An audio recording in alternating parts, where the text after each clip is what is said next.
আল্লাহ রাব্বুল আলামিন বললেন, নবী আমার, আমি আপনার কাছে যেই কোরআন নাজিল করলাম, যেই কোরআন আপনার কাছে প্রেরণ করলাম, যেই দায়িত্ব আমি আপনাকে দিলাম, আপনি এই কোরআনের প্রচার করা শুরু করে দেন। আপনি মানুষের বাড়িতে বাড়িতে এই কোরআনের আয়াতের প্রচার করেন। এই আয়াত যখন, এই অর্ডার যখন আল্লাহ রাসূল পেয়ে গেলেন, বিশ্বনবী সাল্লাল্লাহু আলাইহি ওয়াসাল্লাম 2.5 থেকে 3টা বছর গোপনে গোপনে ইসলামের দাওয়াত দেওয়া শুরু করলেন। 3টা বছর ইসলামের দাওয়াত গোপনে দেওয়ার পর 45 থেকে 50 জন নারী এবং পুরুষ নবীজির হাতে হাত দিয়ে ইসলামের কলেমা পড়ে মুসলমান হয়ে যায়। সুবহানাল্লাহ। 3টা বছর পার হয়ে যাবার পরে রাসূলের উপরে আল্লাহ কোরআনের আয়াত নাজিল করে দিলেন, ওয়াআযির আশীরাতাকাল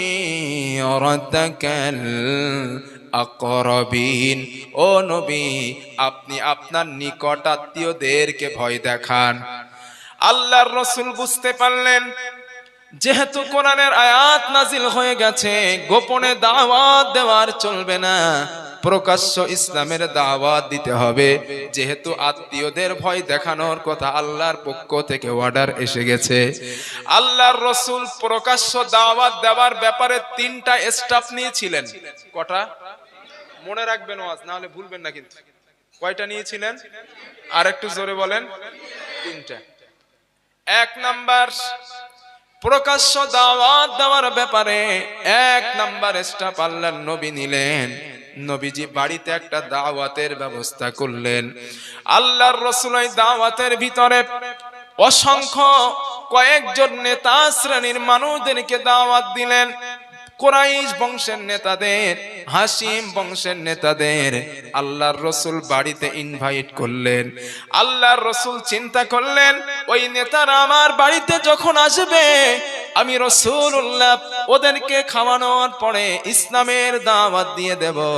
এই চিন্তা আল্লাহ রাসূল করলেন। কিন্তু আবু লাহাব ও বুঝতে পারলো মুহাম্মাদের খাওয়ানোটা মূল উদ্দেশ্য নয়, মুহাম্মাদের নিজের ধর্ম প্রকাশ করাটা মূল উদ্দেশ্য। আবু লাহাব আল্লাহ রাসূলকে গালাগালি করতে শুরু করলো, নবীজিকে আজে বাজে কথা বলতে শুরু করলো। আল্লাহ রাসূল বুঝতে পারলেন দাওয়াতের ব্যবস্থা, পরিবেশটা নষ্ট করেছে আবু লাহাব। আজকের দাওয়াত দেওয়া যাবে না। নবীজি মেহমানদেরকে ওই দিনের জন্য খাবিয়ে দাবিয়ে বিদায় করে দিলেন। নবীজি দাওয়াত দিলেন না, কারণ নবী ছিলেন ট্যালেন্টেড মানুষ, ঠিক কি না? এক কোপে কেটে দেব। এখন আবু লাহাব চিন্তা করলো, আমি যে ভাবছিলাম মুহাম্মদ নিজের ধর্ম প্রকাশ করবে, আমি তো ভুল রে, মধ্যে পড়ে আমার দুটো খাওয়া হলো না। আর তখন নবী কিন্তু বড় লোক, খাদিজার সম্পদ সব নবীর কাছে। আমার বন্ধুগণ, কয়েকটা সপ্তাহ চলে গেল। তাহলে 1 নাম্বার দাওয়াত দিতে পারে নাই। 2 নাম্বার স্টেপ, কয়েকটা সপ্তাহ চলে যাওয়ার পরে রাসূল করিম সাল্লাল্লাহু আলাইহি ওয়াসাল্লাম বিরাট বড় একটা সেমিনারের ব্যবস্থা করলেন। ওই সেমিনারের ভিতরে 50 জন নেতাদেরকে আল্লাহ রাসূল দাওয়াত করলেন। ওই দাওয়াতে আবু লাহাবকেও নবী দাওয়াত দিবেন। সুবহানাল্লাহ। আবু লাহাব চিন্তা করলো, গতদিন মুহাম্মদকে গালাগালি করার কারণে খাওয়া হয় নাই, আজকের দরকার নাই, আমিও যাই দাওয়াতে। আবু লাহাব হাজির। আল্লাহর রাসূল ওই দাওয়াতের ভিতরে, সেমিনারের ভিতরে নবীজি দাঁড়ালেন। এমন সেমিনার মানুষগুলো বসা, আল্লাহর রাসূল দাঁড়ালেন। নবীজি দাঁড়িয়ে খুতবা পাঠ করলেন। আল্লাহ রাসূল খুতবা দেওয়ার পর নবীজি বললেন, ইন্নী রাসূলুল্লাহি ইলাইকুম খাসসা। হে আমার কওমের মানুষ, আমি তোমাদের জন্য বিশেষভাবে রাসূল। ওয়া ইলান নাসি আম্মা, গোটা পৃথিবীর জন্য আল্লাহ পাক আমাকে রাসূল করে পাঠিয়েছেন। গোটা পৃথিবীর মানুষের জন্য আমি মুহাম্মদ রাসূল হয়ে না প্রেরিত হয়েছি। এই কথা বলার পরে নবী বললেন, আল্লাহি ইন্নাকুম লাতামুতুনা কামা তানামুন। হে আমার কওমের মানুষ, তোমরা রাতের বেলা যেমন ভাবে ঘুমাও এভাবে একদিন তোমরা মরে যাইবা। ওয়ালা তুবআসুন্না কামা তাস্তাইকিজুন। আর সকালবেলা ঘুম থেকে যেমন জাগ্রত হয়ে যাও এভাবেই আল্লাহ পাক তোমাদের কবর থেকে জিন্দা করবেন। সুবহানাল্লাহ। এই কথা যখন নবী বললেন, কাফেরেরা বলল, মুহাম্মদ মরে গেলাম এটা বিশ্বাস হয়, কারণ বাপ দাদারা মরছে, কিন্তু আল্লাহ যে তুলবেন এটা যে মাথায় আসে না। ওই কাফেরেরা বলছে, কাফেররাই বলছে আল্লাহ যে তুলবেন কিয়ামতের দিন এটা মাথায় আসতেছ না। ওই কাফেররা যে কথাটা বলছিল ওটাও কোরআনে আছে। সুবহানাল্লাহ বলে।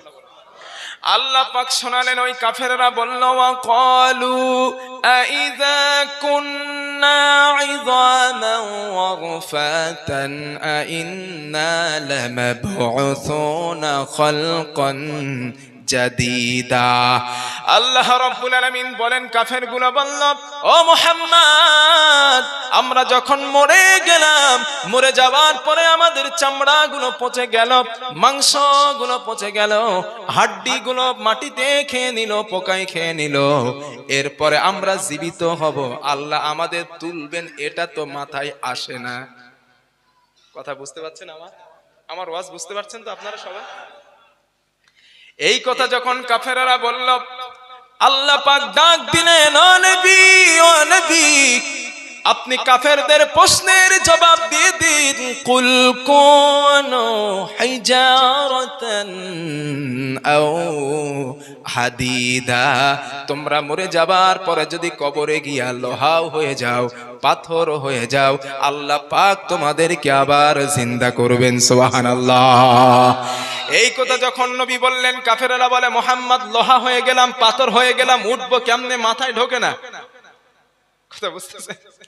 মাথায় আসতেছে না। সাধারণ মানুষকে আমরা যখন বোঝাই, সে মানুষটা না বুঝতে চাইলে আমরা তার যুক্তি দিয়ে বোঝাই, ঠিক কিনা, যাতে সে বোঝে। আল্লাহ ডাক দিলেন, ও নবী আপনি কাফেরদের কাছে যুক্তি দিন, লজিক দিন। আল্লাহ রাসূল যুক্তি পেশ করলেন, আনতুম আশাদ্দু খালকান আমিস সামাউ বানাহা। এই বিরাট আকাশ বানানো বেশি কঠিন না তোমাদের মতো ছোট্ট মানুষ বানানো আল্লাহর পক্ষে বেশি কঠিন? একটু মন খুলে বলেন। তোমরাই বলো, এই বিরাট আকাশ বানাতে আল্লাহর কষ্ট হবে না তোমাদের মতো ছোট্ট মানুষ বানাতে আল্লাহর কষ্ট হবে? কাফেরেরা এবার মাথা চুলকায়, কথা তো ঠিক আছে। কাফেরেরা বলল, মুহাম্মদ অবশ্যই আকাশ। নবীজি বললেন, তাহলে শোনো, আকাশ বানাতে যেহেতু কঠিন, আকাশটা বানাইছেন কে? জোরে বলেন। খালাকাস সামাওয়াতি বিগাইরি আমাদিন তারাউনাহা সুম্মা ইস্তাওয়া আলাল আরশ। আল্লাহ রাব্বুল আলামিন বলেন, ও মানুষ, এই বিরাট আকাশ তোমাদের মাথার উপরে বানালাম, কোন স্তম্ভ দিলাম না, কোন খুঁটি দিলাম না। খুঁটি ছাড়াই আকাশ বানিয়েছেন কে? আরো জোরে বলেন। আল্লাহ বলেন, ও মানুষ, আকাশ আমি আল্লাহ একটা বানাই নাই, আকাশ আমি দুইটা বানাই নাই। আল্লাযী খালাকা সাবআ সামাওয়াতিন তিবাকা মা তারা ফি খালকির রাহমানি মিন তাফাউত ফারজি'ল বাসারা হাল তারা মিন ফুতুর। জোরে বলেন আল্লাহু আকবার। আল্লাহ রাব্বুল আলামিন বলে, মানুষ আমি তোমার রব, আমি তোমার আল্লাহ আসমান একটা বানাই নাই, দুইটা বানাই নাই, তোমাদের মাথার উপর আমি আল্লাহ পাক সাতটা আকাশ বানিয়ে দিয়েছি। সুবহানাল্লাহ। আল্লাহ বলে, মানুষ আকাশ আমি কেন বানালাম, আকাশটা কেন তৈরি করলাম সেটাও শোনো। আপনার এই ছাদটা দিয়েছেন কেন? ছাদ যাতে বৃষ্টি না পড়ে, সূর্যের আলো না লাগে। আল্লাহ বলেন, আকাশ বানালাম কেন? শোনো, হুয়াল্লাযী জাআলাস সামাআ সাকফান মাহফুযা ওয়া হুম আন আয়াতিহা মুরিদুন।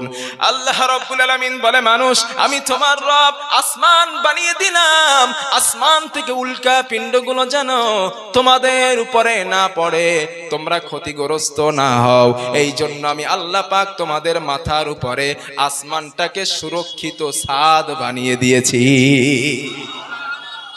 নবীজি বললেন, ও কাফেরেরা এবার বলো, আনতুম আশাদ্দু খালকান আমিস সামাউ বানাহা, তোমাদের বানানো কঠিন না আকাশ? সুবহানাল্লাহ বলতে মন চায় না? ওরা পেছে পড়ে গেছে যে কথা তো ঠিকই আছে।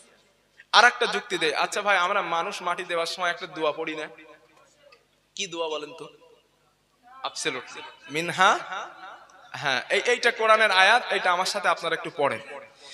আল্লাহ পাক বলেন, মিনহা খালাকনাকুম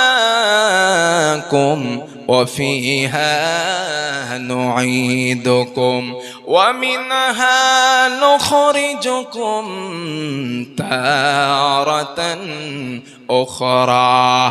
আল্লাহ পাক বলেন, ও মানুষ আমি তোমার আল্লাহ এই মাটি থেকে তোমারে বানালাম, আবার এই মাটির কোলে তোমাকে রেখে যাওয়া হচ্ছে। ওয়া মিনহা নুখরিজুকুম তারাতান উখরা, কিয়ামতের দিন এই মাটি থেকে আমি আল্লাহ তোমারে আবার জিন্দা করব। আল্লাহ পারবে না?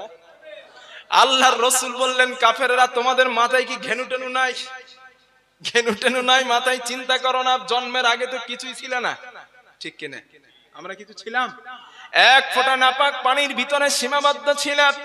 ও মানুষ তোমরা তো কিছুই ছিলে না, আমি আল্লাহ তোমাদের অস্তিত্ব দান করলাম। হাল আতা আলাল ইনসানি হিনুম মিনাদ দাহরি লাম ইয়াকুন শাইআম মাযকুরা।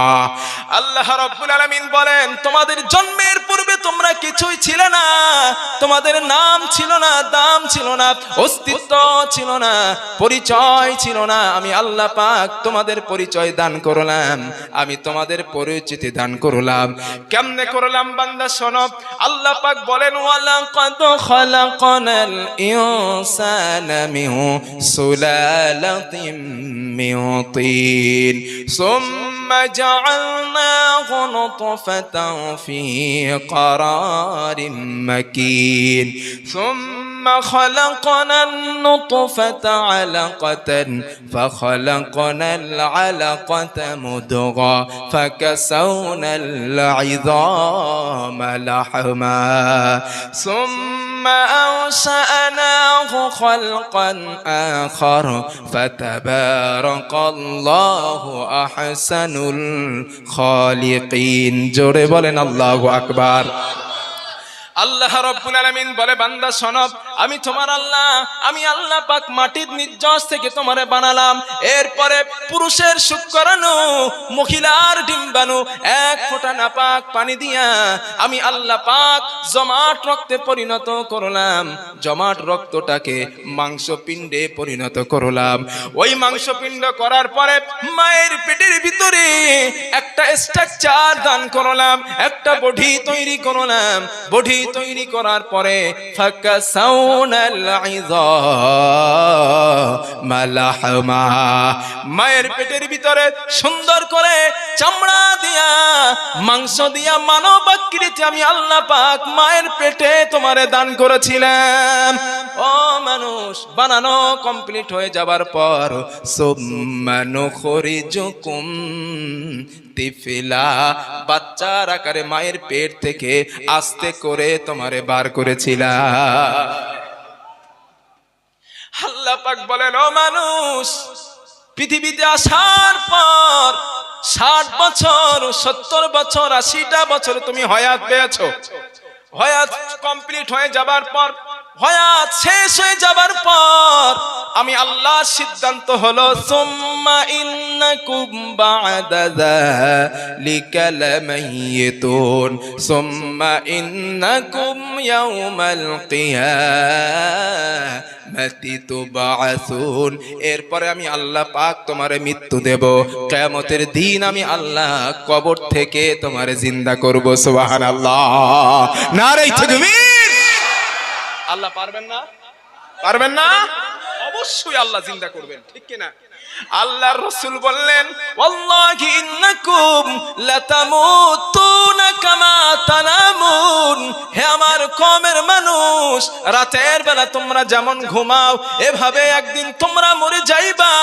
ওয়ালা তুবআসুন্না কামা তাস্তাইকিদুন, আর সকাল বেলা যেমন তোমরা ঘুম থেকে জাগ্রত হয়ে যাও, আল্লাহ পাক এভাবেই তোমাদের কবর থেকে জিন্দা করবেন।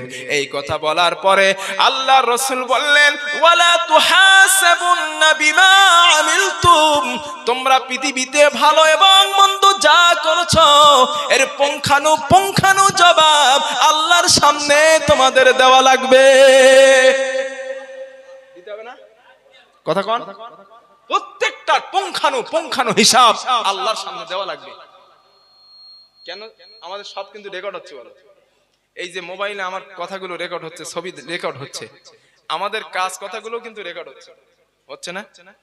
এই ফোনের ভিতরে একটা মেমোরি আছে না, যেই মেমোরিটা আমার কথা এবং কাজ রেকর্ড করছে। আমাদের শরীরে একটা মেমোরি কার্ড আছে, বিশ্বাস করেন? কোথায় আছে বলেন তো? হ্যাঁ, অ্যাবসলিউটলি গলায়। ওই ভাইকে বলেছেন গলায়, ঠিক বলেছেন উনি। এই তথ্য পাবেন কই? 15 নম্বর পারা সূরা বানী ইসরাঈল 2 নম্বর সাফা। আল্লাহ পাক তথ্য শুনিয়ে দিলেন, শোনো, ওয়া কুল্লা ইনসানিন আলজামনাহু তাইরাহু ফি উনুকি ওয়া নুখরিজু লাহু ইয়াওমাল কিয়ামাতি কিতাবান ইয়ালকাহু মানশুরা। আল্লাহ রাব্বুল আলামিন বলে, বান্দারে, তোমার গলার কাছে একটা মেমোরি কার্ড আমি আল্লাহ বসাইছি। সুবহানাল্লাহ। একটা চিপ বসিয়েছি, একটা ক্যামেরা বসিয়ে দিয়েছি, একটা কিতাব বসিয়ে দিয়েছি। তুমি বন্ধুর কানে কানে এমন কোন কথা বলেছো যেটা তোমার বন্ধু শুনতে পায় নাই, তোমার বন্ধু বুঝতে পারে নাই, এমন ছোট্ট কথা তুমি বলেছো। ওই ছোট্ট কথাটাও তোমার মেমোরির ভিতরে রেকর্ড হয়ে গেছে। কিয়ামতের দিন আমি আল্লাহ পাক ওটাকেও হাজির করাবো, আমি আল্লাহ তোমার সামনে পেশ করাবো। চুল পরিমাণ ভালো আমল বাদ যাবে না, সবগুলো আমি রব্বুল আলামিন কিয়ামতের দিন তোমার সামনে আমি হাজির করব, কোনো কিছু বাদ পড়বে না। সূরা লুকমানের একটা ভয়ঙ্কর আয়াত শোনেন, 21 নাম্বার পারা সূরা লুকমানের ভিতরে আল্লাহ পাক তথ্যটা দিলেন, ইয়া বুনাইয়া ইন্নাহা ইউতাকুম মিসকালা হাববাতিন মিন খারদালিন ফাতাকুন ফি সাখরাতিন আও ফিস সামাওয়াতি আও ফিল আরদ ইয়াতি বিহাল্লাহ ইন্নাল্লাহা লাতীফুন খাবীর। জোরে বলেন আল্লাহু আকবার।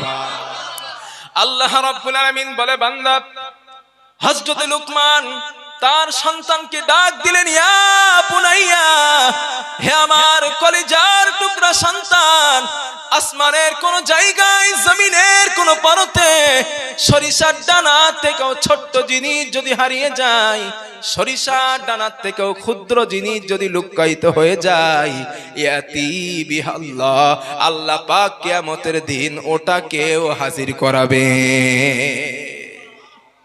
চুল পরিমাণ, বিন্দু পরিমাণ, যেটা খালি চোখে দেখা যায় না, অত ছোট্ট জিনিস আল্লাহ পাক লুকাইতে থাকলে সেটাকেও কিয়ামতের দিন হাজির করাবেন। এই ক্ষমতা আল্লাহর আছে না? কথা বলেন। ছোটবেলায় মা যখন স্কুলে পাঠাতো, বাচ্চাদের সঙ্গে দুষ্টামি করে স্কুলে না যেতাম না, খেলাধুলা করতাম, মা মনে করতো বেটা স্কুলে গিয়েছে। ছোটবেলায় কত লোকের গাছের আম না বলে পেরেছি, এমন কিছু কথা মনে আছে না ভাইয়া? ছোটবেলার অনেক কথা মনে পড়ে, অনেক কথা মনে পড়ে। এইগুলা যদি মনে পড়ে, বয়স হবার পরে, হিসাবের খাতা কমপ্লিট হবার পরে, শুরু হবার পর থেকে কোথায় জিনা করেছেন, কোথায় অন্যায় করেছেন, কোথায় জুলুম করেছেন, কোথায় কত টাকা সুদ খেয়েছেন, কোথায় মিথ্যা বলেছেন, এই কথা মনে নাই? সব মনে আছে। কিয়ামতের দিন ইকরা কিতাবাক, আল্লাহ বলবেন তোর কিতাব তুই পড়। কোথায় কত জুলুম করছিস, অপরাধ করেছিস, সবগুলো এর ভিতরে লেখা আছে। ইন্না লিল্লাহি ওয়া ইন্না ইলাইহি রাজিউন। আমার বন্ধুগণ, রাসূল করিম সাল্লাল্লাহু আলাইহি ওয়াসাল্লাম কওমদেরকে ডাক দিয়ে বললেন, ওয়ালা তুহাসাবুন্না বিমা আমিলতুম, ও আমার কওমের মানুষ, তোমরা যা যা কর্ম করছো এর পুঙ্খানু জবাব আল্লাহর সামনে তোমাদের দেওয়া লাগবে। এই কথা বলার পরে নবীজি বললেন, ওয়াল জান্নাতু আবাদা ওয়ান নারু আবাদা, জান্নাত চিরস্থায়ী জায়গা, জাহান্নামটাও চিরস্থায়ী জায়গা। এই কথা বলে আল্লাহর রাসূল থেমে গেলেন। নবীজি আর কোনো কথা বলেন না। সেমিনারে রাসূলুল্লাহ বসে গেলেন। আল্লাহ রাসূলের চাচা আবু তালেব দাঁড়িয়ে গেল। তিনি বুঝতে পারলেন আমার ভাতিজা মুহাম্মদকে কোনো ভালো কাজের দিকে কমেন্ট করা হয়েছে, কোনো ভালো কাজের দিকে আদেশ দেওয়া হচ্ছে। আবু তালেব দাঁড়িয়ে বলল, ইয়া মুহাম্মদ ইমসিলিমা উমিরতা, ও ভাতিজা মুহাম্মদ, যেই দিকে তোমাকে আদেশ দেওয়া হয়েছে তুমি তোমার কর্ম পদ্ধতি নিয়ে এগিয়ে যাও। লা আযালু আহুতুকা, আমি আবু তালিব যতদিন জীবিত থাকব আমি তোমাকে ছায়া হিসাবে সংরক্ষণ করব। সুবহানাল্লাহ। ও মুহাম্মদ, তোমার কোনো ভয় নাই বেটা, আমি তোর বাবার মতো তোরে সংরক্ষণ করব। আবু লাহাব আবু তালেবের গালাগালি দেয়, তুই করিস কি? তুই একটা মক্কার নেতা, হাশিম কুরাইশ বংশের নেতা, তুই বলিস কি রে? আবু তালেব বলে, দেখ আমার ভাতিজা, আমার যা ইচ্ছা আমি করব, তোর বাপের কি রে? সুবহানাল্লাহ। এই বাপের কি রে, এই কথাটা আমার বানানো, এটা হাদিসে নাই। এমন ধরনের শব্দ ইউজ করলেন, আমি করব, তোর সমস্যা কি? আমার ভাতিজা, আমি তারে সাপোর্ট করব, তোর অসুবিধা কোথায়? আবু তালেব চেপে গেলেন, আবু লাহাব চেপে গেলেন। এখানে আমার একটা প্রশ্ন আছে, আপনারা আমার একটা ফতোয়া দেন, আবু তালেব কাফের না ইমানদার? ফতোয়া দেন। 100% না জানা নেই? আবু তালেব কাফের। এই যে কাফের দলিলটাও দিয়ে দেয়, একটু নিয়ে নেন, না তো আপনাদের মনে কনফিউশন হচ্ছে। রাসূলুল্লাহ চাচা আবু তালেব নবীজিরে ভালোবাসতেন। কত ভালোবাসতেন জানেন? তাফসিরে মাযহারি আল্লামা সানাউল্লাহ পানিপতি লিখছেন, একটা দৃষ্টান্ত দিয়েছেন চাচা আবু তালেব রাসূলকে কত ভালোবাসতেন। আল্লামা সানাউল্লাহ পানিপতি বলেন যে কোন ব্যক্তি যদি রাসূলুল্লাহর গায়ে পাথর মারতো, কোন ব্যক্তি যদি রাসূলুল্লাহর গায়ে কি মারতো? পাথর। ওই পাথরের জবাব আবু তালেব পাথর দিয়ে দিত না। আবু তালেব বলতো, ওই পাথর কোন পাহাড়ের পাথর খোঁজ, আর আমার ভাতিজার গায়ে যে মেরেছে পাথরটা উঁচু করে তার মাথায় চাপিয়ে দে। কথা বুঝেছেন? এতটা ভালোবাসতো ওই চাচা আবু তালেব। এরপরে আবু তালেব যাবে কোথায়? জাহান্নামে। দলিল কি? মুসলিম কিতাবুল ঈমান অধ্যায়। রাসূলুল্লাহ যখন আবু তালেব মারা যায়, নবী চাচার কাছে মাথার কাছে বসা। নবীজি বললেন, কুল কা ইলাহা ইল্লাল্লাহ কালিমাতান আশহাদ লাকা বিহা ইনদাল্লাহ।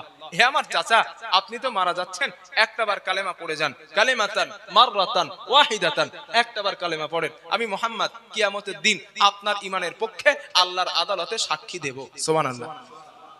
এই কথা বলার পরে আবু তালেব, হাদিসে এসেছে, শেষ শব্দ ছিল আবু তালেবের মুখের, ওয়া কানা আখিরু মা কাল্লামাহুম হুয়া আলা মিল্লাতি আব্দুল মুত্তালিব। ও ভাতিজা মুহাম্মদ, আমি তোমার কালেমা নিলাম না, আমি আমার আব্বা আব্দুল মুত্তালিবের ধর্মের উপরেই আছি। কথা বুঝেছেন? এইটা ছিল আবু তালেবের শেষ কথা মরার আগে। এখন নবীজির ধর্ম যদি কেউ গ্রহণ না করে, তার ঠিকানা কোথায়? জোরে বলেন। একমত? একমত আপনারা? একমত। আচ্ছা এবার বলেন, নবীজির ভালোবাসা, নবীর প্রতি ভালোবাসা আবু তালেবের কম ছিল না বেশি ছিল? আরেকটু জোরে বলেন। তাহলে জাহান্নামে যাবে কেন? কলেমা পড়েনি। আচ্ছা, কলেমা পড়েনি এজন্য জাহান্নাম, ঠিক বলেছেন।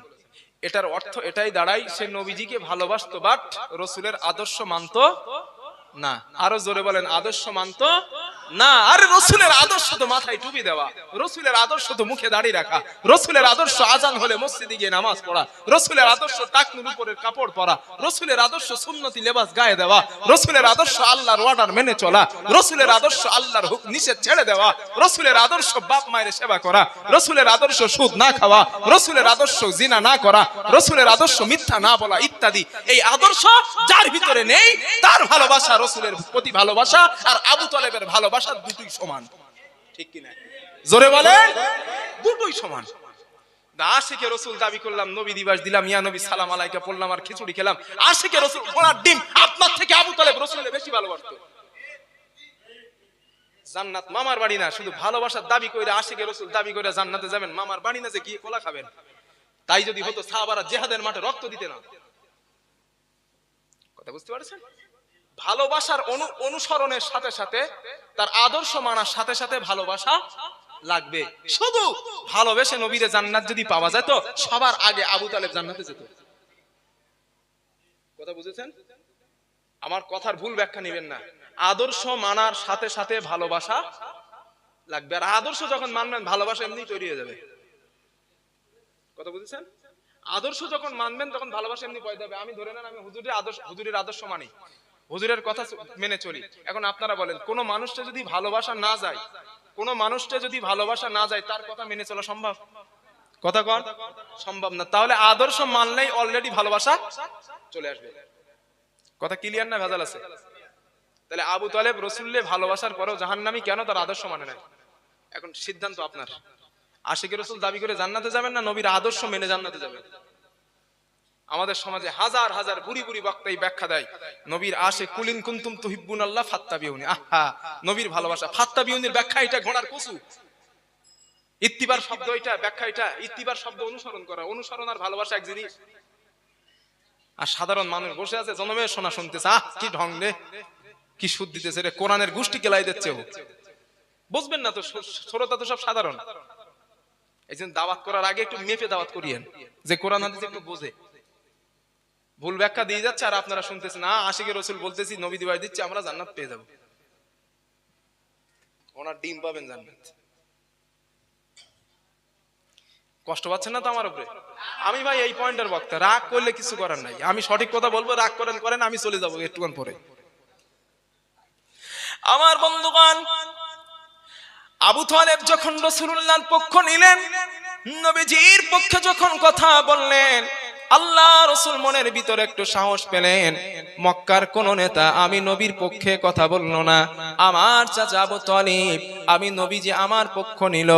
আল্লাহর রাসূল 3 নাম্বার স্টেপ গ্রহণ করলেন।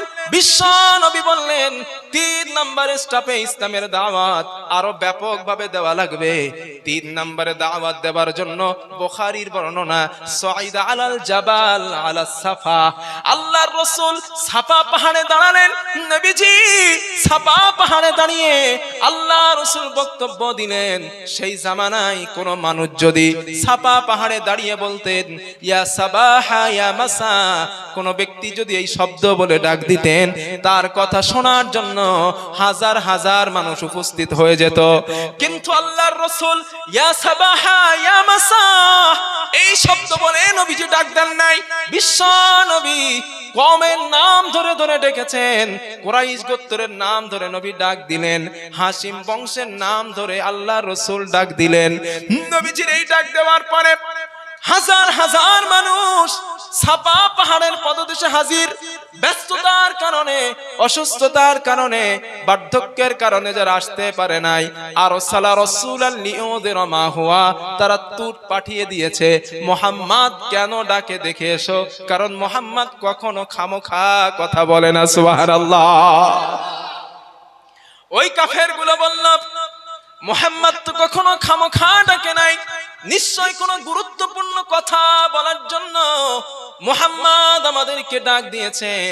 যাও না, আমরা ব্যস্ত রয়েছি, মুহাম্মাদের কথাগুলো তোমরা শুনে এসো। হাজার হাজার মানুষ সাফা পাহাড়ের পদদেশে হাজির।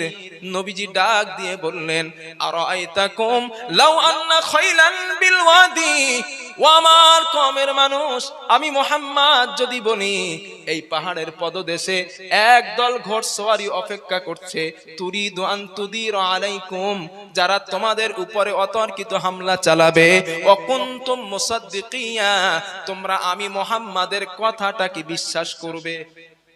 কথাটা বুঝেছেন? কথাটা বুঝতে পারছেন? আই রিপিট আরেকবার বলছি। নবীজি বললেন পাহাড়ের পদদেশে শত্রু আছে একদল, আমি যদি বলি ওরা অতর্কিত আচমকা তোমাদের উপরে হামলা করবে, অকুনতুম মুসাদ্দিকিয়া, তোমরা কি বিশ্বাস করবে? এখন কাফেরেরা কি বলে দেখেন, আগে সুবহানাল্লাহ বলে, আর একটু জোরে বলে। ওই কাফেরগুলো জবাব দিল, ও ও মুহাম্মদ ক্বালু নাম মা জাররাতনা আলাইকা ইল্লা সিদকা, অবশ্যই বিশ্বাস করব, কারণ আমরা তোমাকে কখনো মিথ্যা বলতে শুনি নাই। ওই কাফেররাই বলে মুহাম্মদ তুমি মিথ্যা বলো না। নবীজি বললেন সত্যি আমি মিথ্যা বলি না। বলে না আপনারে কখনো মিথ্যা বলতে শুনি নাই। আল্লাহর রাসূল বললেন তাহলে শোনো, ফা ইন্নামা আনা নাযীরুল লাকুম বাইনা ইয়াদাই আযাবিন শাদীদ, আমি আল্লাহ রাসূল তোমাদেরকে জাহান্নামের ভয় দেখাই, আমি নবীজি আযাবে তোমাদের ভয় দেখাই, ওই কঠিন জাহান্নাম থেকে তোমাদের মুক্তি দিতে চাই, আমি তোমাদেরকে জান্নাতে দিতে চাই, আমি জান্নাতের সুসংবাদ দিই, আমি তোমাদের আযাব থেকে বাঁচাতে চাই। এই কথা বিশ্ব নবী যখন বললেন, আবু লাহাব দাঁড়িয়ে গেল, আল্লাহর রাসূলের দিকে আঙ্গুলে নির্দেশনা দিয়ে বলল, তাব্বাল্লাকা সাইরাল ইয়াওমা লিহাযা জামা'তানা ওয়া ফি রিওয়ায়া ওয়া লিহাযা দাউতানা ইয়া মুহাম্মদ। হে মুহাম্মদ, তুমি আমাদের সারাটা দিন নষ্ট করেছ, তোমার দুইটা হস্ত ধ্বংস হয়ে যাক, তুমিও ধ্বংস হয়ে যাও। জোরে জোরে বলেন নাউযুবিল্লাহ। এই কথা যখন আবু লাহাব আল্লাহ রাসূলকে বললেন, আল্লাহ পাক সাথে সাথে কোরআনের আয়াত নাজিল করে দিলেন। আল্লাহ জিবরিলকে বললেন, ও জিবরিল যাও, চলে যাও, আমার হাবিবের কাছে সূরা লাহাবটা নাজিল করো। হযরত জিবরিল রাসূলুল্লাহর কাছে আসলেন, সূরা লাহাব নাজিল হয়ে গেল। আমার সাথে যারা জানেন সূরা লাহাবটা পড়েন, তাব্বাত ইয়াদা আবি لهب وتب ما أغنى عنه ماله وما كسب سيصلى نارا ذات لهب وامرأته حمالة الحطب في جيدها حبل من مسد। জোরে বলেন আল্লাহু আকবার। আল্লাহ রাব্বুল আলামিন বলল, আবু লাহাব তুই আমার নবীর ধ্বংস কামনা করছিস, আমার নবী ধ্বংস হবে না, ধ্বংস হবে না। ও আবু লাহাব, আমি আল্লাহ পাক তোর হস্তদ্বয় ধ্বংস করে দিলাম, শুধু তোরে ধ্বংস করলাম না, তোর স্ত্রী সুদ্ধা ধ্বংস করলাম। সুবহানাল্লাহ। আর জোরে বলেন, কারণ আমার নবী ধ্বংস কামনা করে সে ছাড় পাবে না। টোটাল এই তিনটা স্টেপে আল্লাহ রাসূল প্রকাশ্য দাওয়াত দিয়েছিলেন। জোরে জোরে বলেন সুবহানাল্লাহ। তাহলে তিনটে বোঝা গেছে তো, মাথায় গেছে। এক নাম্বার দাওয়াত দিয়েছিলেন, আবু লাহাবের গালাগালির কারণে দিতে পারে নাই। দুই নাম্বার সেমিনারে দাওয়াত দিয়েছেন। তিন নাম্বার সাফা পাহাড়ে দাঁড়িয়ে দাওয়াত দিয়েছেন। টোটাল হাদিসে এসেছে তিনটা কৌশলে নবী প্রকাশ্য দাওয়াত দিয়েছিলেন। এবার পয়েন্ট নাম্বার 2, যখনই নবীর দাওয়াত প্রকাশ পেল, কাফেররা এবার সিদ্ধান্ত করলো অ্যাটাক। কথা বুঝতেছেন? অ্যাটাক। টোটাল আমি হাদিস থেকে 6 ভাগে ভাগ করেছি। নবীজির উপরে নির্যাতনের 6 ভাগে আমি ভাগ করেছি। অন্য ওলামায়ে কেরাম যদি বেশি বলে তারটাই সঠিক। কথা বুঝতে পেরেছেন? আমার যতটা ইলম, আমার ইলম অনুযায়ী আমি নবীর উপরে নির্যাতনের 6টা কৌশল কাফেররা অবলম্বন করেছিল, সেই 6টা কৌশল আমি শর্টে বলছি, একটু বুঝে নেন। 1 নাম্বার, দাঈর উপরে নির্যাতন, রাসূলের উপরে নির্যাতন। নবীর উপরে নির্যাতনের দুইটা কৌশল বলছি, দুইটা অপশন বলছি, দুইটা দিক বলছি, দুইটা বলছি। নির্যাতনের দুইটা, অনেকগুলো তো আছে, দুটো বলছি। নাম্বার 1, নবীজি কাবা শরীফে নামাজ আদায় করছেন, আবু লাহাব সেখানে হাজির, আবু জেহেল হাজির। শুধু আবু জেহেল হাজির নয়, ওয়াসহাবুল্লাহু জুলুস, আবু লাহাবের আবু জেহেলের বন্ধুরাও সেখানে হাজির। আবু জেহেল বলল, আইয়ুকুম উজিউ, তোমাদের ভিতর থেকে একটা কাজ কে কেউ করতে পারবা? সবাই বলল, সরদার কি কাজ বলুন? আবু জেহেল বলল, ফায়াদউহু আলা যহরি মুহাম্মদ ইদা সিজদা, মুহাম্মদ যখন সিজদায় চলে যাবে, মুহাম্মাদের পিঠের উপরে উটের নাড়ি ভুড়ি গুলো তোমরা চাপিয়ে দিবা। এই কাজটা তোমাদের মধ্যে কে করতে পারবা? একজন নিকৃষ্ট ব্যক্তি দাঁড়িয়ে গেল, যার নাম উকবা ইবনে আবি মুআইত। ওই উকবা ইবনে আবি মুআইত দাঁড়িয়ে বলল, আবু জাহাল, দায়িত্বটা আপনি আমারে দিন, অবশ্যই আমি আপনার দেওয়া দায়িত্ব পালন করব। আবু জেহেল বলল, যাও, যেখানে উট জবাই করা হয়, দুম্বা জবাই করা হয়, বকরি জবাই করা হয়, সেখানে চলে যাও, সেখান থেকে রক্ত, হাদিসে রাউফিন শব্দটাও আছে, রক্ত এবং গোবর গুলো সাথে নিয়ে আসবা, উটের নাড়ি ভুড়ি গুলো নিয়ে আসবা। আল্লাহর রাসূল সিজদায় রয়েছেন, ওই উকবা ইবনে আবি মুআইত নবীজির কাছে আসলেন, উটের নাড়ি আর ভুড়ি, রক্ত এবং গোবর গুলো আল্লাহ রাসূলের পিঠের মাঝে চাপিয়ে দিলেন। নবীজি সিজদা থেকে মাথা তুলতে পারেন না, রাসূলুল্লাহ কথা বলতে পারেন না, নবীজি দাঁড়াতেও পারেন না, এতটা চাপ সৃষ্টি করলো। হযরত আব্দুল্লাহ ইবনে মাসউদ রাদিয়াল্লাহু তাআলা আনহু দূর থেকে দেখতে পেলেন মক্কার মানুষগুলো আল্লাহর রাসূলকে কাবা চাতোয়ারে কষ্ট দেয়। হযরত আব্দুল্লাহ ইবনে মাসউদ দৌড়ে বাড়ি গেলেন, হযরত ফাতিমাকে ডাক দিলেন, ইয়া ফাতিমা তাআলিনা, ও ফাতিমা এদিকে এসো মা, মক্কার কাবা চাতোয়ারে তোমার আব্বাকে কষ্ট দেওয়া হচ্ছে, তোমার আব্বার উপরে উটের নাড়ি বুড়ি গুলো চাপানো হয়েছে, ও ফাতিমা তুমি এদিকে এসো মা। হযরত ফাতিমা দৌড়ে আসলেন। আরেকটা বর্ণনায় উম্মে কুলসুমের নামটাও আছে, হযরত ফাতিমার নামটা দুই জায়গায় আছে। উনি আসলেন দৌড়ে, নবীজির পিঠ থেকে, পিঠ মোবারক থেকে উটের নাড়ি ভুড়ি গুলো তিনি সরিয়ে দিলেন। আল্লাহর রাসূল উঠে দাঁড়ালেন, নবীজি দাঁড়িয়ে আবু জেহেলের নাম ধরে রাসূল বদদুয়া করলেন, উকবা ইবনে আবি মুআইতের নাম ধরে আল্লাহ পাকের রাসূল বদদুয়া করলেন। ওখানে যত কাফেররা ছিল তাদের নাম ধরে ধরে নবী বদদুয়া দিলেন। হযরত আব্দুল্লাহ ইবনে মাসউদ বলেন, যাদের নাম ধরে ধরে আল্লাহ রাসূল বদদুয়া দিয়েছিলেন, আমি বদরের যুদ্ধ সমাপ্ত হয়ে যাবার পরে ওই সব মানুষ কাফেরদেরকে একটা কূপের পাশে ধ্বংসস্তূপের মতো অবস্থায় পড়ে থাকতে দেখেছিলাম। কারণ নবীর বদদুয়া মিস হয় না, ঠিক কি না? আমার বন্ধুগণ, আম্মা জান ফাতিমা রাদিয়াল্লাহু তাআলা আনহা বিশ্বনবীকে বাড়ি নিয়ে গেলেন। ফাজআলাত তাবকি তুকাব্বিলুহু ফাতিমা, হযরত ফাতিমা আল্লাহ রাসূলকে চুমা দেয় আর কাঁদে, বিশ্ব নবীরে চুমা দেয় আর কাঁদে। নবীজি বললেন, মা ইউবকি ইয়া ফাতিমা, ও ফাতিমা তুমি কাঁদছো কেন মা, কেন তুমি কাঁদতেছো? হযরত ফাতিমা বলেন, আব্বু কদ শাহাবা লাউনু ওয়া লাকা সিয়াবুক, ও আমার আব্বু আপনার চেহারার রং রক্তে বিবর্ণ হয়ে গিয়েছে, আপনার জামা মোবারকটা ছিঁড়ে গিয়েছে আব্বু। আল্লাহর নবী ফাতিমার মাথায় হাত বুলিয়ে দিলেন।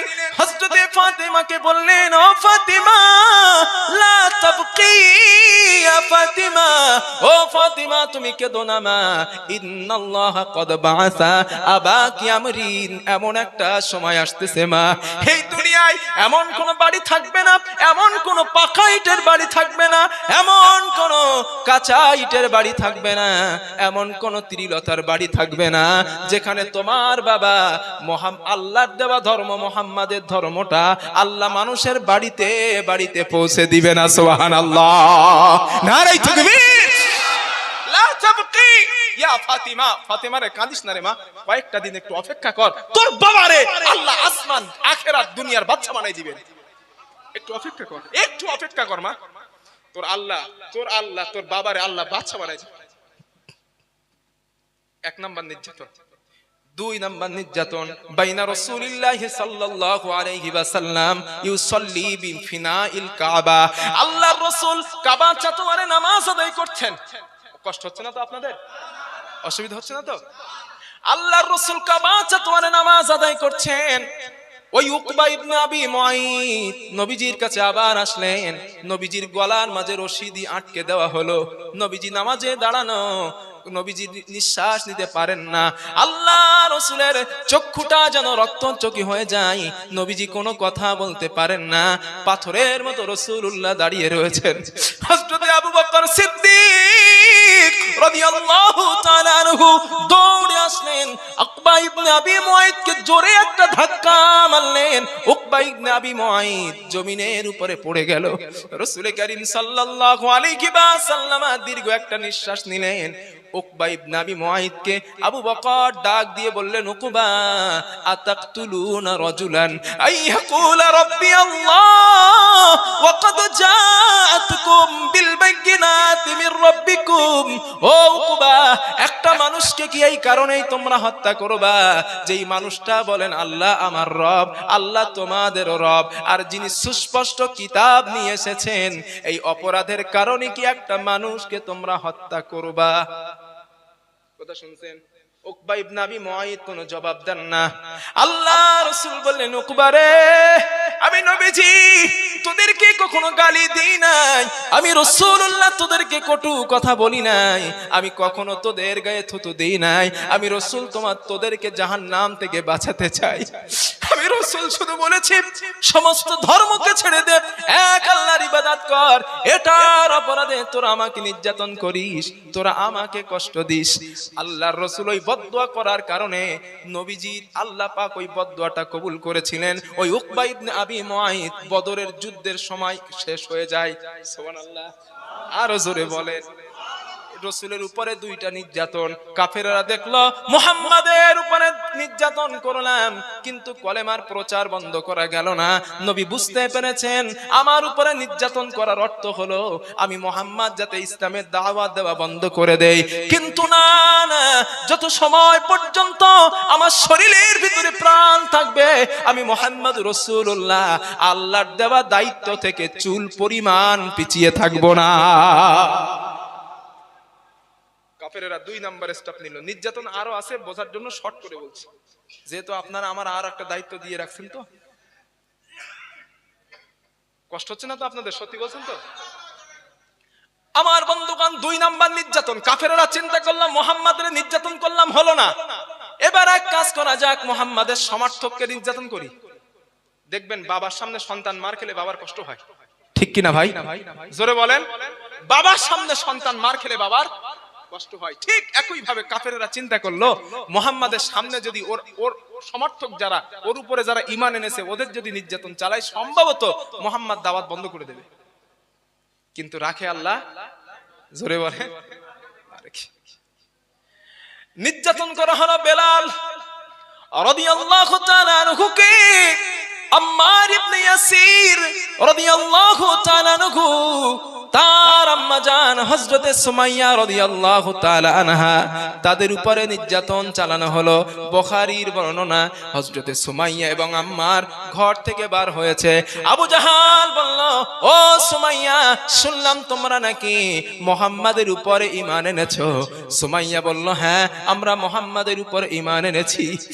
আবু জাহাল বলল, সুমাইয়া, পরিণতি কতটা ভয়াবহ জানো কি? সুমাইয়া বলল, না, পরিণতি সম্পর্কে জানি না, আমরা বিশ্বাস করেছি, ঈমান এনেছি। আবু জেহেল বলল, এই 2 জনকে 2টা খুঁটির সঙ্গে বাঁধা হোক। 2 জনকে 2টা খুঁটির সঙ্গে বাঁধা হলো।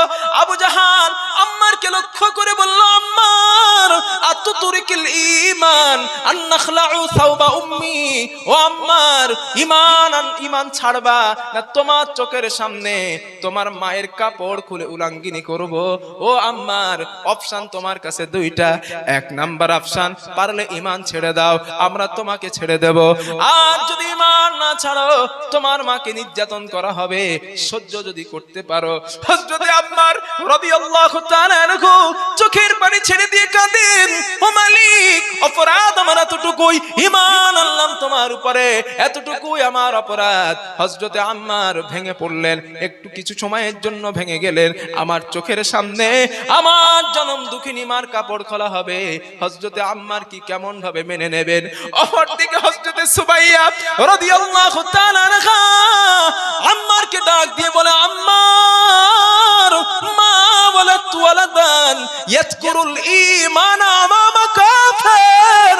ও আম্মার, আমি সুমাইয়া এমন সন্তান জন্ম দেই নাই, এমন আওলাদ আমি জন্ম দেই নাই যেই সন্তান অত্যাচার হবার কারণে, নিপীড়ন হবার কারণে, মায়ের উপরে জুলুম হবার কারণে সন্তান ঈমান ছেড়ে দেবে।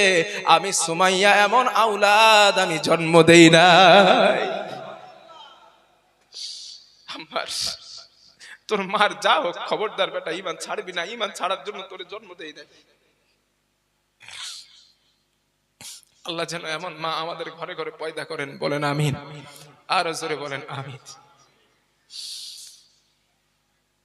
আবু জেহেল বলল, সুমাইয়ার কাপড় খোল। সুমাইয়া রাদিয়াল্লাহু তাআলা আনহার শরীর থেকে কাপড় খুলে নেওয়া হলো। হযরতে আম্মার মাথাটা নিচু করে দিয়েছেন। আবু জেহেল বলল, যা আম্মারের মাথাটা উঁচু করে তার মায়ের দিকে ধর। হযরতে আম্মার রাদিয়াল্লাহু তাআলা আনহু মায়ের দিকে তাকাবেন না, চক্ষু দুটো বন্ধ করে রেখেছেন। কাফেররা চক্ষু দুটো আগলা করে দিয়া বলে, আম্মার তোর মায়ের অবস্থাটা দেখ, এখনো সময় আছে, আমি আবু জাহাল তোকে এবং তোর মাকে ছেড়ে দেব, পারলে ঈমানটা তোরা ছেড়ে দে। সুমাইয়া বলে, বেটা তোর যা হবার হোক, আমার যা হবার হোক, খবরদার যেন তুই ঈমান ছাড়বি না। আবু জাহেল বলল, বল্লপান হলো। সুমাইয়া রাদিয়াল্লাহু তাআলা আনহার লজ্জাস্থানে আঘাত করা হলো। এক আঘাতে রক্ত ফিনকিরি দিয়া আম্মারের শরীর মোবারকে লেগে যায়। হযরতে আম্মার নিজের আর কন্ট্রোল করতে পারেন না, আসমানের দিকে মুখ উঁচু করে ডাক দিলেন, ও মালিক, ঈমান আনার কারণে, অত্যাচার হওয়ার কারণে আমার মার উপরে নির্মম ভাবে যারা জুলুম করলো, অত্যাচার করলো, রব্বুল আলামিন কিয়ামতের দিন যেন তাদেরকে তুমি ছেড়ে দেবে না। এই কথাটা রাসূলুল্লাহর কাছে চলে গেল। নবীজি কথাটা শুনে কেঁদে দিলেন, আল্লাহর রাসূল কেঁদে ফেললেন।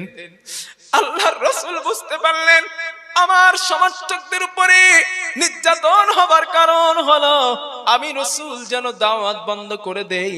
ও আমার সাহাবারা, তোমাদের বক্তব্য কি? সাহাবারা বললেন, ইয়া রাসূলুল্লাহ, জীবন থাকতে ইসলামের দাওয়াত দেওয়া বন্ধ করা যাবে না। নবীজি বললেন, তোমাদের টেন্ডেন্সি যদি এই হয়, তাহলে আমি মুহাম্মদ বলছি, যতদিন শরীরে জীবন থাকবে আল্লাহর দেওয়া দায়িত্ব থেকে পিছনে যাব না। কাফেররা নবীরে বন্ধ করতে পারে নাই। 3 নম্বরে কাফেররা বলল, মুহাম্মদকে তো বন্ধ করা গেল না। 3 নম্বরে স্টেপ তারা গ্রহণ করলো। তারা চিন্তা করলো, মুহাম্মাদের নামে আমরা একটা মিথ্যা অপবাদ চাপিয়ে দেই। মুহাম্মাদকে যদি আজে বাজে কথা বলা হয়, মানুষ হয়তো তার কাছে যাবে না। ঠিক আমাদের সমাজে এমন কিছু মানুষ আছে, একটা ছেলের সম্মান যদি বৃদ্ধি হয়ে যায়, তার শত্রু যারা আছে ওই ছেলেটার নামে মিথ্যা কথা বলে সমাজের কাছে তারা তাকে কালার করতে চায়। এমন মানুষ আছে না নাই? কথা বলেন। মেয়ের বিয়ে হচ্ছে বাড়িতে, মেয়ের বিয়ে হচ্ছে, ওই মেয়েটা আদৌ ভালো, কিন্তু শত্রু যারা ছেলে পক্ষের সঙ্গে বলে মেয়েটার চরিত্র খারাপ, মেয়েটারে আপনারা নেবেন না, মেয়েটার এমন এমন দোষ আছে। এমন মানুষ আছে না নাই? আদৌ সেই মেয়েটা তেমন না। ঠিক কাফেররা ওই সিদ্ধান্ত করলো, মুহাম্মাদের নামে যদি মিথ্যা অপবাদ চাপিয়ে দেওয়া যায়, হয়তো মুহাম্মদ আর নিজের ধর্ম প্রচার করবে না। এই চিন্তা কাফেররা করলো। আল্লাহর নবীর নামে অপবাদ চাপানো হলো। বিশ্ব নবীকে বলা হলো, হাদা মাজনুন, মুহাম্মদ একজন পাগল। জোরে জোরে বলেন নাউযুবিল্লাহ। আল্লাহর রাসূলের মনটা সাময়িকের জন্য খারাপ। আল্লাহ পাক কোরআনের আয়াত নাযিল করে বললেন, ও নবী, ভয় পাবার দরকার নাই, টেনশন করেন না, মন খারাপ করেন না। আপনার আগে যত নবী এসেছেন, অনেক নবীকে তার কওমের মানুষ তাকে পাগল বলেছে। আল্লাহ নবী মুসার তথ্যটা তুলে দিলেন। নবী মুসা যখন ফেরাউনের কাছে দাওয়াত নিয়ে গেল, ফেরাউন বলল, মুসা, আমি তো রব, তুমি কোন রবের দাওয়াত দিচ্ছ? মুসা সাল্লাম আল্লাহর পরিচয় তুলে ধরলেন। ক্বালা রব্বুস সামাওয়াতি ওয়াল আরদি ওয়া মা বাইনাহুমা ইন কুনতুম মুকিনিন। আল্লাহ রাব্বুল আলামিন বলেন, মুসা সাল্লাম বললেন, ও ফেরাউন, আমার রব হচ্ছেন সেই মহান আল্লাহ, 7 আসমান 7 জমিন বানিয়েছেন যিনি। আমি মুসার আল্লাহ, তোমাদেরও আল্লাহ হচ্ছেন তিনি। সুবহানাল্লাহ। রব্বুনাল্লাযী আ'তা কুল্লা শাইইন খালকাহু সুম্মা হাদা। রব হচ্ছেন তিনি, যিনি শুধু সৃষ্টি করেন না, সৃষ্টি করার পরে চলার জন্য রাস্তা বলে দেন, চলার জন্য যিনি পথ বলে দেন, তিনি হলেন আমার রব, তিনি হলেন আমার আল্লাহ। সুবহানাল্লাহ। এই কথা যখন নবী মুসা লোকজনের সামনে রবের পরিচয় দিয়ে দিলেন, ফেরাউন দেখলো আমার তো মস্তক নিচু হয়ে যায়, আমার তো কিছু বলা লাগবে। ফেরাউন নবী মূসাকে লক্ষ্য করে বললেন, ইন্না রাসূলাকুমুল্লাযী উরসিলা ইলাইকুম লামাজনুন, তোমাদের কাছে যেই রাসূলকে পাঠানো হয়েছে সে একজন পাগল। কি বললো? মাজনুন মানে পাগল। হাদা মাজনুন, একজন পাগল। আল্লাহ বললেন, ও মুহাম্মদ, এই দেখো নবী মুসারে তার কওমের লোকেরা পাগল বলছে, আপনারাও হাদা মাজনুন, আপনারাও পাগল বলছে।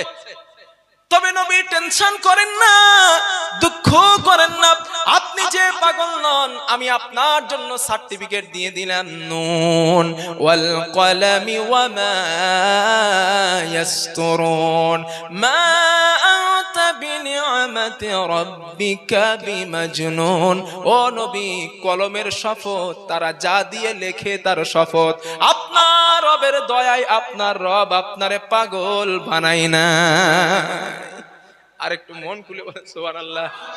এই সার্টিফিকেট আল্লাহ যখন দিলেন, কাফেররা চিন্তা করলো মুহাম্মদ রে পাগল বললাম, মুহাম্মাদের ব্যাপারে পাগল না হবার ব্যাপারে সার্টিফিকেট এলো, তাহলে মুহাম্মদ রে আমরা জাদুকর বলি, মুহাম্মদ রে আমরা গণক বলি, মুহাম্মদ রে আমরা কবি বলি। টোটাল মক্কার ভিতরে নবীর নামে অপবাদ যখন চাপিয়ে দেওয়া হলো, আল্লাহ কোরআনের আয়াত নাজিল করে বললেন, ইন্নাহু লাকাউলু রাসূলিন কারীম ওয়া মা হুয়া বিকাউলি শাইর কলিলাম মা তুমিনুন ওয়ালা বিকাউলি কাহিন কলিলাম মা তাযাক্কারুন তানযীলুম মির রাব্বিল আলামিন। জোরে বলেন আল্লাহু আকবার। আল্লাহ রাব্বুল আলামিন বলেন, আমি তোমাদের কাছে যে রাসূলকে পাঠালাম ওই রাসূল কবি নন, গণক নন, জাদুকর নন। সুবহানাল্লাহ। ওই নবী কবি নন, ওই নবী গণক নন, ওই নবী জাদুকর নন, তিনি হলেন আমি আল্লাহর রাসূল। আমি তার কাছে কোরআন নাজিল করলাম। কেন কোরআন নাজিল করলাম? শোনো, আলিফ লাম রা কিতাবুন আনজালনাহু ইলাইকা লিতুখরিজান নাসা মিনায-যুলুমাতি ইলান নূর। এই জন্য নবী আর কিতাব দান করলাম যাতে আমার রাসূল তোমাদেরকে অন্ধকার থেকে আলোর দিকে আনতে পারে। জোরে বলেন সুবহানাল্লাহ। নারে তাকবীর। এই জন্য কিতাব আর নবী দিস। কাফেররা বলল, যা এটাও মিস্টেক, বদনাম দিলাম তা হলো না, এখন এক কাজ করা যাক, আন্তর্জাতিক ভাবে মুহাম্মাদের বাধা দেওয়া যাক। কথা শুনতেছেন? 4 নাম্বার, আন্তর্জাতিক ভাবে বাধা। এখন আন্তর্জাতিক বাধা কারে বলে দেখেন, এটা ভালো করে খেয়াল করেন। কাবা শরীফের চাতওয়ারে একটা মিটিং বসছে। আমার বক্তব্য আপনাদের অসুবিধা হচ্ছে না তো? এদিকের লোক কেমন মনে, আমার তো মনে হচ্ছে অসুবিধা হচ্ছে না, না থাকলে আপনারা তো সময় চলে যেতেন। আসেন মানে বুঝতে পারতেছেন, ঠিক না? তাহলে আমি যে পয়েন্ট করে করে বলছি কথাগুলো তো বুঝে আসছে আপনাদের? আলহামদুলিল্লাহ। যদি বুঝে আসে আলহামদুলিল্লাহ। মক্কার কাবা শরীফের চাতওয়ারে কাফেররা মিটিং করছে। ওই মিটিং এর নেতা বানিয়েছে ওয়ালিদ ইবনে মুগিরাকে। কাকে? ওয়ালিদ ইবনে মুগিরা। ও ছিল খুব ট্যালেন্টেড মানুষ। ওরে আবু জাহাল নেতা বানাইছে। আবু জাহাল শব্দের অর্থ হলো মূর্খের বাপ। আবু জাহাল মানে মূর্খের বাপ। ওর মাথায় সে ব্রেন ছিল না। এখন দেখলো ওয়ালিদ ইবনে মুগিরাকে নেতা বানানো যায়। কেন? বাইরে থেকে ওই বছর হাজিরা হজ করতে আসবে মক্কায়। এখন হাজিরা যদি মুহাম্মাদের কাছে যায়, মুহাম্মাদের কথার যে মাধুর্য, এই মাধুর্য শুনে ওই হাজিরা মুহাম্মাদের উপর ঈমান আনবে। আমাদের ক্ষতি। এখন এক কাজ করা যাক, আন্তর্জাতিক ভাবে মুহাম্মাদের বাধা দেওয়া যাক। আচ্ছা, ওয়ালিদ ইবনে মুগিরা স্টেজে বসা, এই আমি যে বসে আছি বেটা বসা। এখন শ্রোতারা সব সামনে। ওয়ালিদ ইবনে মুগিরা বলে, ভাইরা আমার, বাবাজিরা আমার, আপনাদের মাথায় কার কার কি বুদ্ধি আছে আমারে বলেন, কি কি সাজেশন আছে আমারে বলেন। ওই কোণার থেকে এক লোক দাঁড়িয়েছে, দাঁড়িয়ে বললে, সর্দার এক কাজ করা যাক। বলে কি? বলে লোকের সঙ্গে প্রচার করি মুহাম্মদ গণক, মুহাম্মদ গণক। ওয়ালিদ ইবনে মুগিরা বলে, বেটা গণকদের আমি ভালোভাবে চিনি, মুহাম্মাদের ভিতরে 1% গণকের কালচার দেখা যায় না। সুবহানাল্লাহ। বলে তোর কথা হবে না, তুই বস। ওই কোণা থেকে আরেকজন দাঁড়াইছে, দাঁড়িয়ে বলে, হুজুর এক কাজ করা যাক, মুহাম্মাদের পাগল বলি। তা ওয়ালিদ ইবনে মুগিরা বলে, বেটা তুই পাগল চিনিস না? তুই যে পাগল বলবি মুহাম্মাদের তুই পাগল বলবি, পাগল তুই চিনিস না? 1% কালচার পাগলামি মুহাম্মাদের ভিতরে দেখা যায় না। আমরা যদি মুহাম্মাদের পাগল বলি, লোক উল্টো আমাদের পাগল বলবে। সুবহানাল্লাহ। হাদিসের কথা আমার বানানো নয় ভাই, হাদিস আনেন খুলে দেখাই দিচ্ছি। তো বলো তোর কথা হবে না, তুই বস। আবার এখানে একজন দাঁড়াইছে, দাঁড়িয়ে বলে এক কাজ করি। কি বলে? মুহাম্মাদের গণক বলি, গণক এই কবি। তা বলছে মুহাম্মদ যে কোনো ভার্সিটিতে লেখাপড়া করে নাই ওটা সবাই জানে। মুহাম্মাদের ওস্তাদ পৃথিবীর কোনো মানুষ না, এটা সবাই জানে। সুতরাং মুহাম্মাদের যদি কবি বলি এটাও আমরা ভুল করব, ঠিক কিনা? সুতরাং তোদের বক্তব্য আমার কাছে হৃদয়গ্রাহী হয় নাই। এখন শ্রোতা সব রেগে গেছে, বলে আমরা যে যা বলি সবার কথা আপনি কেটে দেন, আপনি মোড়ল হয়েছেন, আপনি বলেন। এখন ওয়ালিদ ইবনে মুগিরা দাঁড়িয়ে বলে, আমার ভাইরা, আমার বাবাজিরা, আমার মাথায় একটা বুদ্ধি আসছে। বলে কি? বলে আমার মনে হয় মুহাম্মাদের কথার ভিতরে এক প্রকার মিষ্টতা আছে, মুহাম্মাদের কথার ভিতরে এক প্রকার জাদু আছে। মুহাম্মদ যখন কথা বলে মানুষ তার কথা শোনার জন্য পাগল পারা হয়ে যায়। সুবহানাল্লাহ। সুতরাং আমরা মুহাম্মদকে জাদুকর বলবো, আর মানুষ যখন তার কাছে গিয়ে তার প্রতি ভালোবাসায় সিক্ত হবে, আমরা বলবো মুহাম্মাদের জাদুতে প্রভাবিত হয়ে ওই মানুষটা পাগল হয়ে গেছে। আন্তর্জাতিকভাবে বাধাকারে বলে দেখেন, পদে পদে প্রত্যেকটা পদে পদে কাফেরেরা দাঁড়িয়ে গেছে, প্রত্যেকটা পদে।